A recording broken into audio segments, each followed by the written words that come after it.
Before we get into the video, could everyone please subscribe to my Endless Diary Tales channel? Thank you so much. A sharp glass-like pain scraped across my lungs.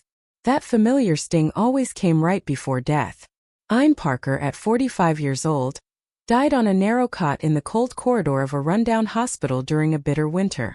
In my hand, I clutched a photograph of my son Ryan Parker when he was 10 years old. In the photo, he was smiling brightly. Outside the frame, tears streamed down my face. My ex-husband, James Parker, by then had become the highly decorated Colonel Parker. After our divorce, he married Lana White, a nurse from the military hospital, the kind of woman who loved to flaunt her devotion to the army and recite patriotic lines to impress others. They lived comfortably in a bright, clean apartment in the officer's compound. Meanwhile, my son Ryan, carefully raised under their influence, no longer acknowledged me, the rural mother who embarrassed him. My entire life had been one long pathetic joke. For James' career, I gave up my chance to attend night school. I stayed in the countryside, caring for his sharp-tongued, bitter mother and raising his two useless younger siblings. Every penny I saved, I sent to him in the army so he could socialize properly and stand tall before his superiors. I thought my sacrifices would earn his love. But when he was finally promoted to company commander and I was told that my son and I could join him, what I found instead was the sight of James Parker and Lana White kissing in a small grove behind the military base. I confronted him like a madwoman, but he only pushed me away coldly and said I didn't understand his spiritual world. He said that between me and Lana, one was a grain of rice and the other was the moonlight. His mother, Gloria Jang, jabbed her finger at my face and called me a useless hen that couldn't lay eggs but still sat on the nest. She said my rustic ways would only hold her son back from promotion. Their whole family kicked me out like I was nothing but a stone in their path. To make sure I left with nothing, they even accused me of stealing from the house, humiliating me in front of everyone in the compound. They easily took Ryan's custody, claiming they could give him a better education and a brighter future. From that moment, my life plunged straight into hell. And now it seemed that even the flames of hell had burned themselves out. Lynn, wake up. The fierce shaking jolted me out of the darkness. I opened my eyes and saw an anxious, familiar face. My one and only younger sister, Wendy Parker. She was wearing a light blue cotton shirt, faded from too many washes. The one I'd bought for her. What's wrong with you? You just argued with your husband. How could you jump into the river over that? If something happened to you, how would Mom and Dad live? Wendy sobbed. Her face was streaked with tears and snot. I stared at her blankly, then looked down at myself. My coarse, drenched clothes clung to my skin, and the smell of river water filled my nose. Around me stretched the familiar yellow dirt of my hometown. Not far away stood the entrance to the village where I'd lived for 20 years. I had come back to life. A wave of wild joy squeezed my chest. I wasn't dying in that hospital anymore. I was back to when I was 25 years old. I remembered this day clearly. James had just been promoted to deputy company commander, and had sent home a letter full of ambition and excitement. But at the end he mentioned a new nurse at the military hospital, Lana White, and wrote about how talented she was, how she could talk with him about war and peace. In my previous life, when I read that letter, an uneasy feeling stirred inside me, a faint sense of betrayal that I didn't dare to confront. I buried that fear deep in my heart and tried even harder to please his family, thinking it would make him love me more. But only a few days later, my mother-in-law, Gloria Jang, exploded in fury because I couldn't come up with enough money for her younger son's wedding dowry.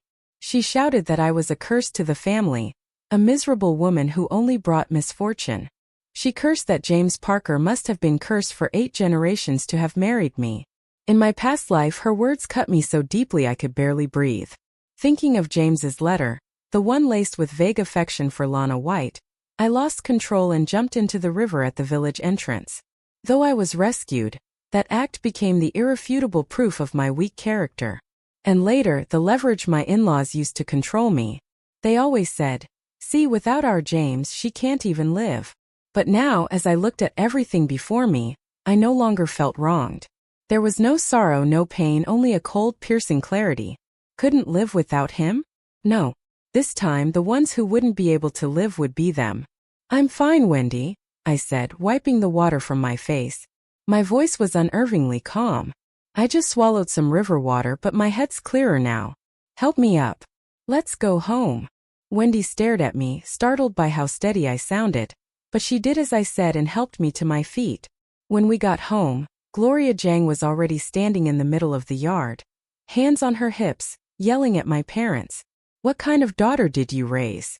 Hams is serving the country in the army, and she's here trying to kill herself at home. Is she trying to ruin his reputation and destroy his future? I'm telling you, our Parker family doesn't want this daughter-in-law. Take her back. My parents were simple, honest farmers. They stood there, heads bowed, unable to say a word under her tirade. In my past life, I had knelt in tears, begging her not to send me away. But this time I simply walked forward and stood in front of her, my voice cold and steady. All right. The courtyard went dead silent. Gloria's sharp mouth dropped open so wide you could have stuffed an egg inside. What did you just say? I said, all right. I enunciated every word clearly. If you think I'm not good enough for James Parker, then let's get divorced. How dare you? Gloria screeched like a cat with its tail stepped on. You barren hen, who would want you once you leave our James? You dare talk about divorce? Why wouldn't I dare? I looked straight into her eyes, my gaze cold and unwavering. Was it me who brought it up first? Didn't you just say yourself that your Parker family can't afford a daughter-in-law like me? Everyone in the village heard you. I took a slow breath and continued, my voice loud enough for the crowd that had gathered around. I may be a rural woman, but I still know what dignity means. Since the Parker family looks down on me, why should I cling to you shamelessly? Good. This saves me the trouble of working myself to the bone serving your entire family only to be scolded in the end. From now on, the money I earn, the money I used to send to James Parker, I'll keep it for myself. Doesn't that sound better? My words were watertight, leaving no room for her to twist. Gloria choked, her mouth opening and closing without sound. She had planned to humiliate me and put me in my place, but I pulled the rug right out from under her. You've got some nerve, she finally shrieked, pointing a trembling finger at me. You think getting a divorce is that easy? You've wasted our James' youth for years. You'll have to pay for that. I smiled, but the smile never reached my eyes. Gloria, you better think carefully. Was it me who wasted his youth? Or your two precious sons and that daughter of yours who've been draining this family dry? Do you even know how much James earns each month? How much he actually sends home? I've kept records, every penny accounted for. And the money I saved for him all these years, not a single cent missing. All of it was spent filling the bottomless pits that are your three useless children. Do you want me to take out the records right now and go over every penny in front of the entire village? My words hit Gloria Jang right where it hurt. She'd been secretly taking James Parker's military stipends to spend on her younger son and daughter. A secret she thought I'd never dare mention. She always believed I was the meek, submissive daughter-in-law, who wouldn't speak up no matter what she did. Gloria's face turned red, then pale, her trembling finger pointing straight at me. I took a step closer, lowering my voice so only she could hear. And 2 years ago, you stole the $50 silver I'd saved for your medical treatment, then handed it all to your nephew from your mother's side. If James ever finds out about that, what do you think he'll say? Her eyes widened in shock, staring at me as if she'd seen a ghost. That was something she had drunkenly confessed in my previous life. A secret I had swallowed in silence, thinking it was just another injustice I had to endure. I never imagined that in this life it would become my weapon. You're lying, she stammered, her voice shaking. Am I? I said evenly. You know exactly whether I'm lying or not. Then, raising my voice back to normal, I continued calmly. We can get divorced under 2 conditions. First, every penny of the money James sent home, aside from what he gave you as filial support, must be returned to me. The total we saved together as husband and wife is $327.50. Not a cent less. Second, you'll write a letter stating that our marriage broke down, and that it was you who asked for the divorce. You'll sign it and press your fingerprint on it. Otherwise, I'll write to James and tell him everything about your family's dirty dealings, and send a copy to his political commissar in the unit. Let's see what they think about their model soldier's family. You dare threaten me? Gloria hissed. I'm only stating the facts, I said coldly. The choice is yours. In that era, The Army paid close attention to a soldier's family conduct. If word got out about this kind of scandal, especially that James's family had embezzled his stipends, not only would his promotion be gone, but he'd also face serious punishment. Gloria clearly understood that, too. She glared at me, her chest heaving, her lips trembling with fury. Finally, she spat out the words between clenched teeth. "Fine, you win." 3 days later, I held in my hands the reluctant letter Gloria had written and the $300 she'd scraped together to return to me. With those, I boarded a train heading to the Army base. I wasn't going there to beg for reconciliation. I was going to file for divorce and to tear off James Parker's hypocritical mask right in front of Lana White. When I stepped once again into the familiar Army compound and looked at the gray residential building, my heart was calm, cold, and still. In my previous life, I had arrived full of joy, thinking I was about to start a happy new life with my husband. Instead, I'd suffered humiliation beyond words. This time, I was here to collect my debts. I didn't go to James right away. Instead, I stopped first at the military supply shop and bought 2 pounds of dense pastries. Then, I walked straight to the home of Commissioner William Wong. His wife Susan was a warm-hearted woman. In my previous life, she had tried to help me many times, but I'd been too timid and too afraid of exposing family shame. I'd wasted her kindness. "Mrs. Wong, it's me, Lynn Parker," I said at the door, holding out the pastries. She froze for a moment, then her face lit up with genuine warmth as she pulled me inside. "Lynn, what brings you here? James was just talking about you a few days ago. Come in. Come in. Sit down." I shook my head, tears welling in my eyes as I forced out a few perfectly timed drops. "I can't stay long, Mrs. Wong. I'm here to ask Commissioner Wong to handle my divorce." "What?" she gasped, completely stunned. "Divorce? What on earth happened? Did that boy James do something to you? Tell me everything," Susan Wong said firmly. "I'll handle it for you." Choking back my emotions, I handed her the letter Gloria Jang had written. Then, half-truthfully, I began to describe how my mother-in-law despised me, how she constantly belittled and forced me into divorce. I left out the part about my own retaliation and instead painted myself as a helpless, mistreated wife with nowhere else to go. "That woman's out of her mind." Susan slammed her hand against her thigh in anger. "And James too? How could he let his mother treat you like this?"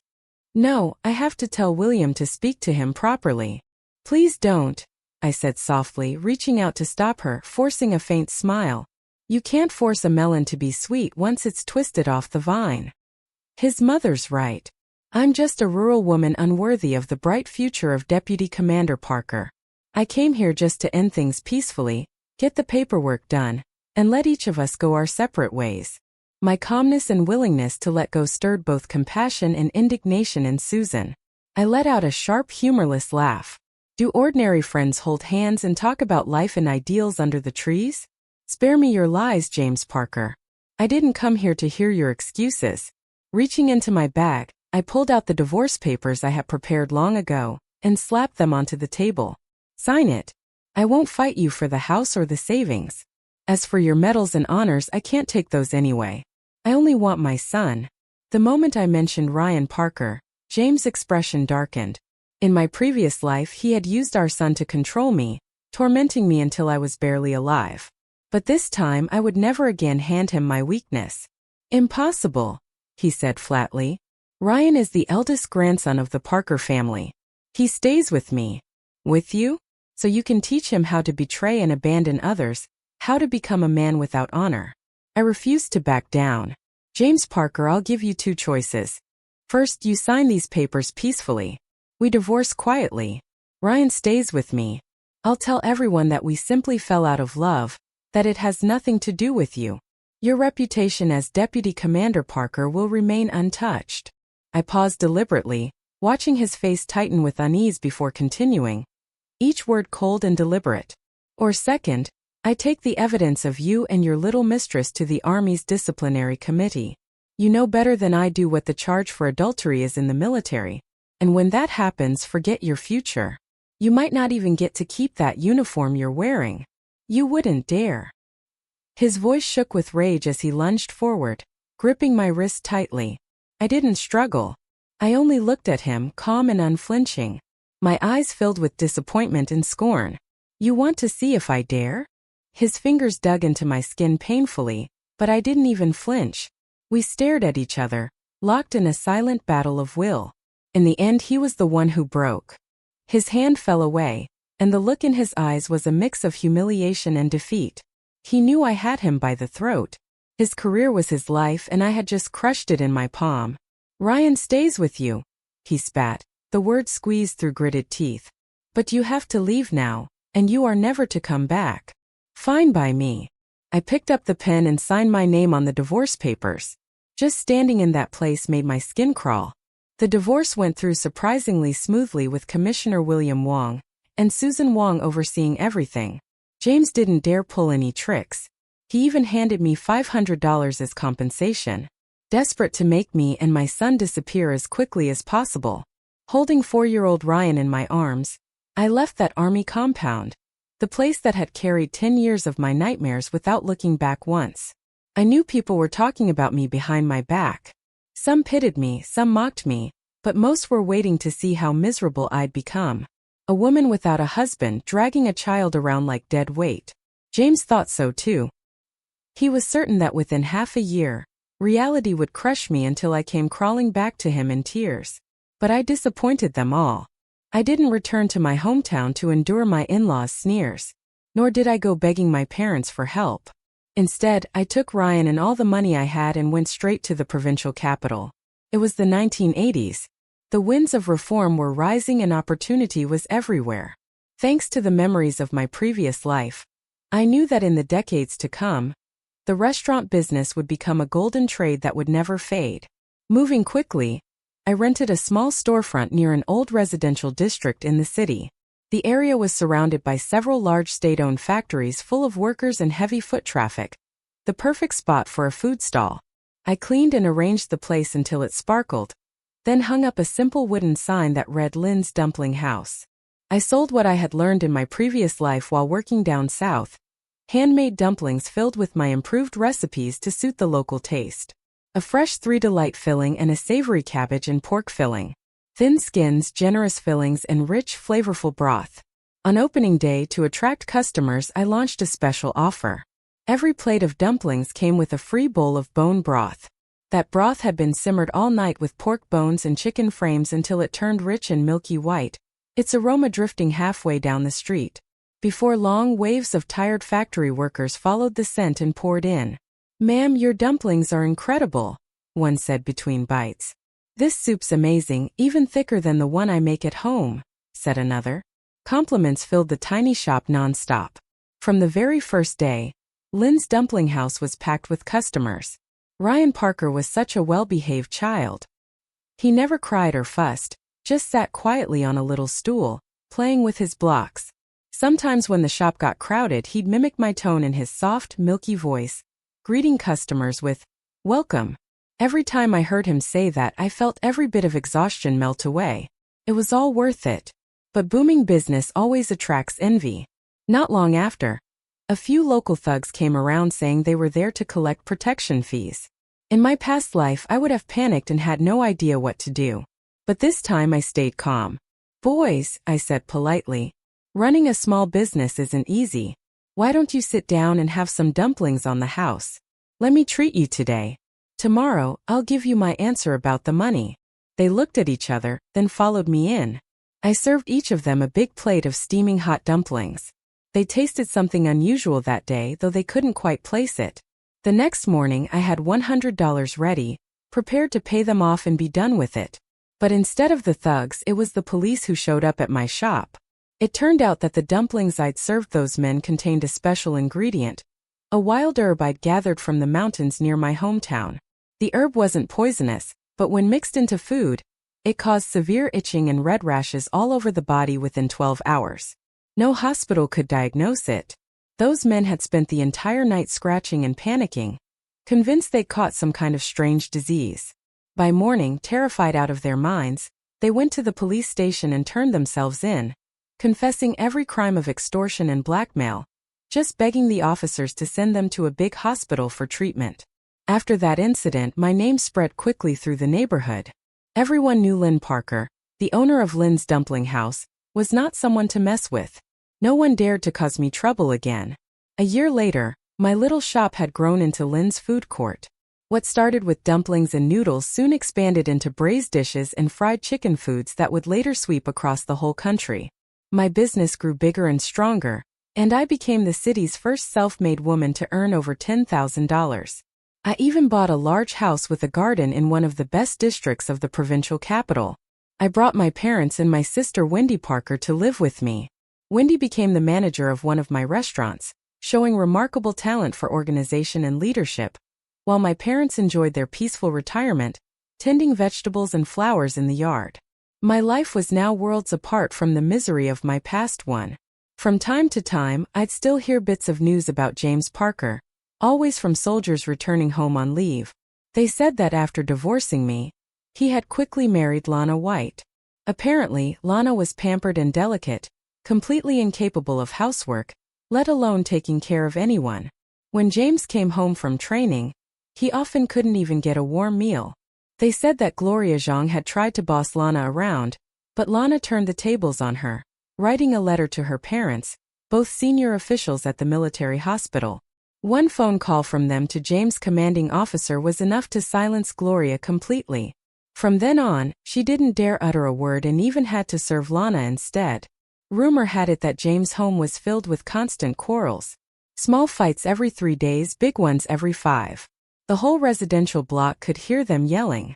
Gradually, he began to miss the peace and steadiness of the days when I was still there. More than once, he even tried to ask around to find out where I had gone. When James Parker found out that I was now worth over $10,000, a well-known businesswoman in the provincial capital, they said he didn't smile for an entire week. On the training ground, he took out all his frustration on his soldiers, drilling them to exhaustion. He regretted it. His scheming mother, Gloria Zhang, regretted it even more, to the point of nearly choking on her own bitterness. One day, he actually showed up in the provincial capital. Standing outside the gate of my bright, spacious home, he cried and wailed like a madman, claiming that he had been blinded by greed and stupidity back then. He begged me to remarry him for Ryan's sake, crying, "Ryan can't grow up without a father." I told Wendy to open the gate. In front of all the neighbors who had gathered to watch, I called out to Ryan, who was in the yard, dressed neatly in a little suit, reading a book under the sun. "See," I said, pointing at Ryan as I turned to Gloria. "My son already has a mother who loves him. That's all he needs. As for a father, do you really think James Parker deserves that title?" I stared at Gloria's face, which had turned the color of pig liver, and added coldly, "Deputy Commander Parker was always in pursuit of spiritual resonance and moonlight purity. Wasn't he? I, a lowly, money-stained businesswoman, could never live up to that. So, please leave before you dirty my doorstep." Then I slammed the door shut with a loud bang, cutting off their crying and howling completely. At that moment, I felt as if the suffocating weight that had pressed on my chest for an entire lifetime had finally lifted. I thought that would be the end of everything between me and James Parker. But fate, as it turned out, had far more dramatic plans. It happened on an early summer afternoon. Ryan was playing in the yard with the neighbor's kids when he tripped and fell, hitting his forehead hard. Blood gushed out and my heart nearly stopped. I scooped him up and rushed him to the nearest military hospital. In the emergency room corridor, I waited anxiously. A man in uniform with 2 bars and 4 stars on his shoulders strode past me quickly. His orderly brushed against me accidentally. "I'm so sorry, ma'am," the young soldier said at once. "It's fine," I replied, waving a hand, my full attention still on the emergency room door. The man stopped, turned and looked at me. His gaze was deep, steady, and carried the quiet authority of someone long accustomed to command. He seemed as if he wanted to say something, but in the end, he simply nodded slightly before walking away. At the time, I didn't think much of it. A few days later, when Ryan had fully recovered, I took him to the park to play and ran into that man again. This time, he wasn't in uniform. He wore simple, casual clothes and was helping a little girl who looked about Ryan's age fly a kite. Ryan ran over to help when the girl's kite string got tangled. The 2 children quickly became friends, laughing together under the blue sky. And just like that, we met. His name was Leon Zhang, the highest-ranking commander in that military district. He was 10 years older than me.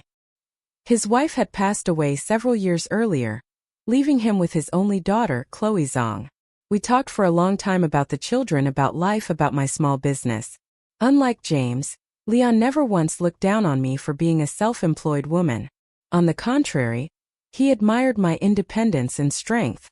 "Miss Parker, you're remarkable," he said sincerely, his steady gaze full of genuine respect.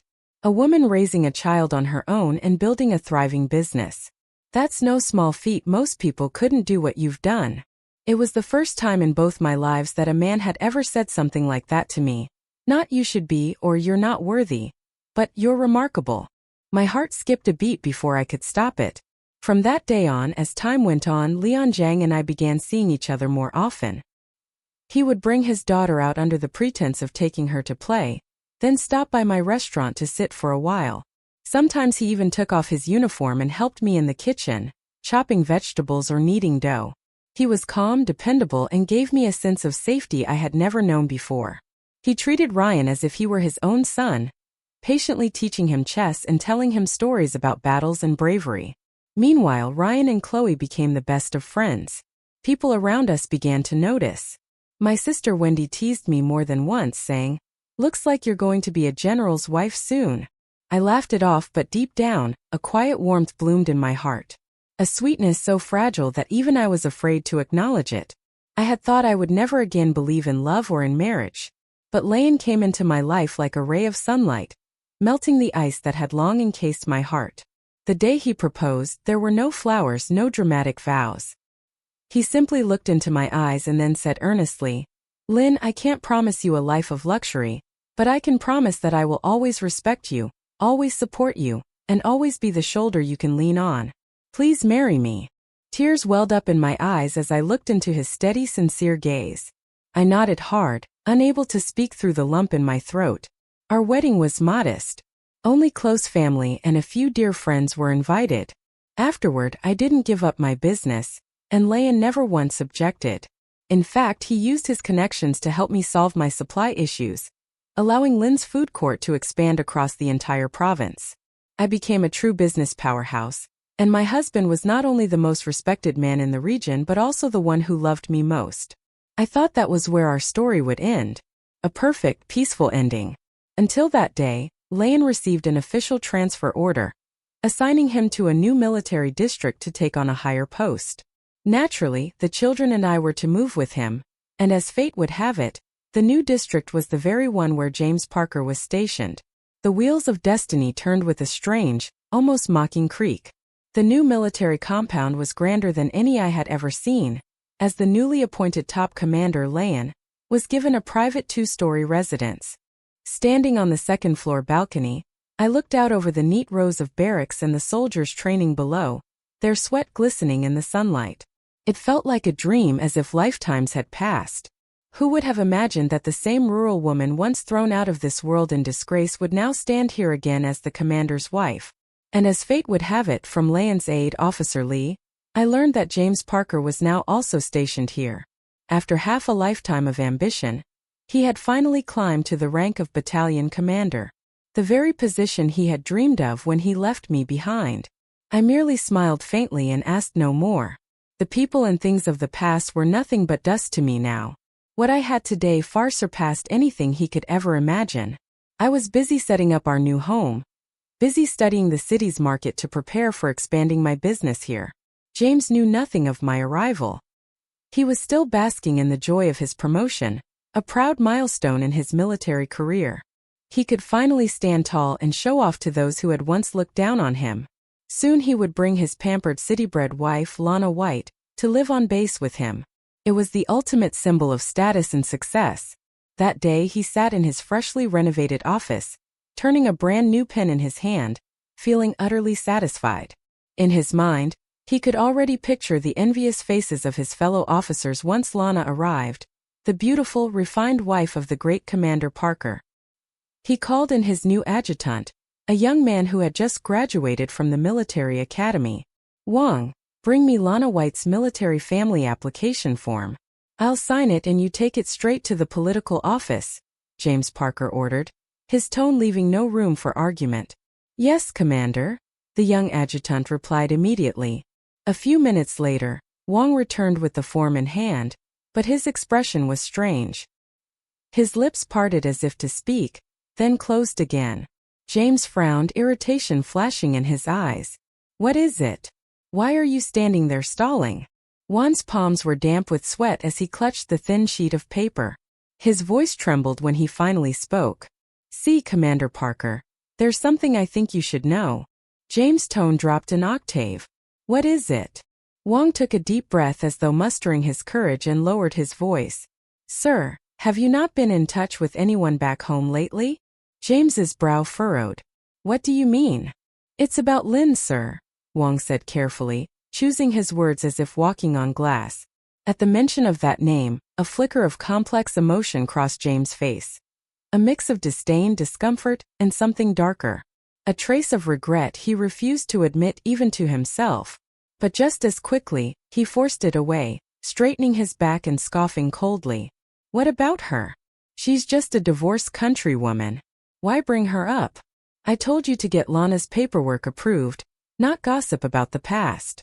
In his mind, Lynn was nothing more than a woman who had once embarrassed him, even if she had opened a little restaurant in the provincial capital. What of it? What waves could a small-town divorce possibly make?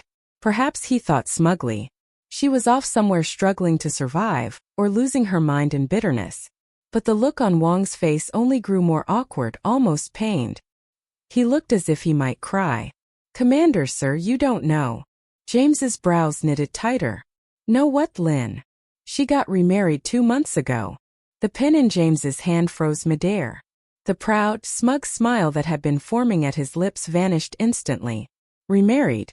That woman, the one he thought couldn't live without him, the one he was sure would crawl back begging, had remarried. A surge of heat rose violently from his chest, anger and humiliation exploding inside him. Still, he forced himself to sneer, pretending it didn't matter. Married to who? Some old bachelor from her village? A delivery man from the city? Let her do as she pleases. But Wang didn't move. His eyes were full of sympathy and a flicker of fear. He swallowed hard before forcing out the words that would shatter everything. No, Commander, you really don't know. Mrs. Lin, she remarried Commander Lian Jiang, our new district chief. She's now Mrs. Jiang.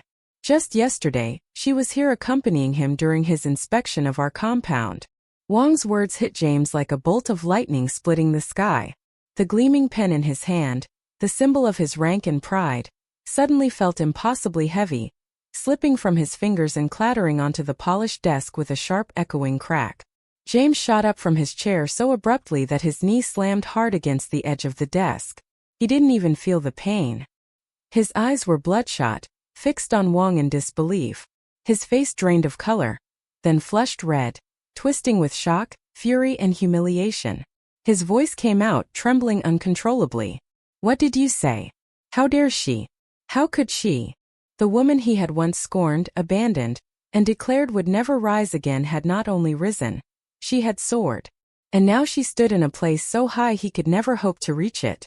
The wife of his commander's commander, the position he had fought for all his life, the title of battalion commander that once filled him with pride, now seemed smaller than a speck of dust. His once proud, delicate wife, Lana White, now looked like nothing but a pitiful joke beside the title of commander's wife. A wave of remorse and humiliation crashed over James Parker like a flood, drowning him instantly. The room spun. The world itself seemed to collapse before his eyes. Outside his office window, the sun shone brightly, and the training field echoed with shouts of discipline and pride. Yet in James' world, there was only the sharp clack of the pen hitting the desk and the echo of his own strangled, furious cry. Absurd, bitter, and hollow. That was the sound of the slap I had given him, one that came 10 years too late but landed harder than any before.